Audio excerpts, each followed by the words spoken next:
सिंधियाणी तारीख़ पर ॿियनि कॉमर्स पार्टियुनि सां तालुक़ रखण वारा अॻुवान ऐं कारकुन पिणु मौजूद आहिनि। असां सां गॾु हिन वक़्तु जस्कम कराची डिवीज़न जो अॻुवान इलाही बख़्श बिकिंग मौजूद आहियां जो उन सां ॻाल्हि कंदा।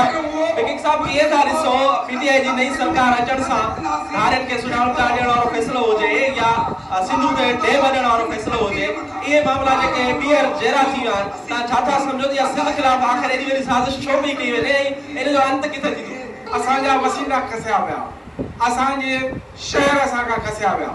अॼु हीअ जेका पीटीआई जी हुकूमत आहे, हीअ जो इमरान ख़ान आहे, तव्हांखे यादि हूंदो त वॾड़नि चयो त सिंधड़ी चोखो कंधार आहे, त इहे क़ाबिल कंधार जा माण्हू हीअ बि कंधार जो आहे। तंहिं करे असां सिंध खे ऐं सिंधियुनि खे हिन मां काग़ज़ात आहिनि।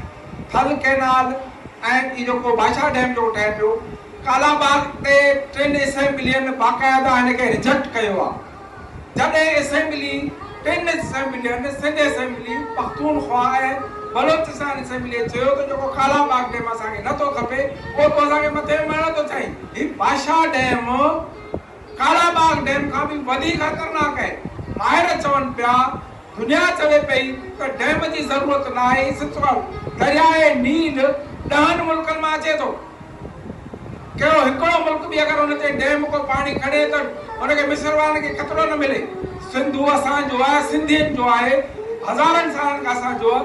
उन ते बंद ॿधा विया, हिन खां मुल्क जे वजूद खां पोइ डैम बणिया विया, कैनाल कढिया विया। बादशाह